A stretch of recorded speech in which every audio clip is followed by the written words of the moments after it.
And that was one of several findings in that poll. It was also the first time a candidate for governor gained a significant lead among likely voters. UW-La Crosse political science professor Joe Heim joins us now with a reaction to this poll. Joe, first of all, the pollsters said that independent voters played a big part in swinging this to Governor Walker's advantage.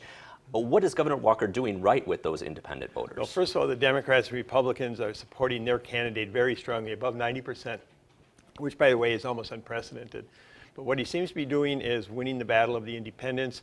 I think they're looking back at his record. The election of 2012 is over with.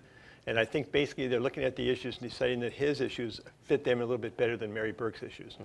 I found this real interesting. In one of the polls, it found that Governor Walker is not polling very well with women, and the opposite true for Mary Burke. She's not polling very well with men. Why is this the case? The gender gap is unprecedented in Wisconsin. I've never seen it like it. I'm going to read the statistics. 62% of men favored Walker, 34% don't. A plus 28% margin. In other words, almost 2 to 1. And she basically has a plus 14% margin. That's actually where the gain that he made basically is. Why? It's issues to some degree. The poll, by the way, says that they like the governor because he's decisive, he gets things done. They like her because she's a woman and she's more compassionate, she's more like other people. But essentially, he seems to be winning on that, basically. Personality seems to be his major trait gain in this particular side, and I think men seem to like him better than women. The countdown is on to the election day.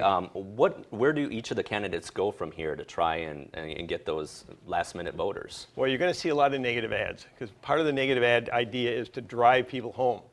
You see a negative, let's say you're for Mary Burke or the governor, you see a negative ad directed to get them, you're not going to switch to the other side, but very likely you might say, well, I'm just going to stay home. So that's part of it. We're going to see a lot more negative ads, because I think the idea is to do that. There's about 4 or 5% truly undecided.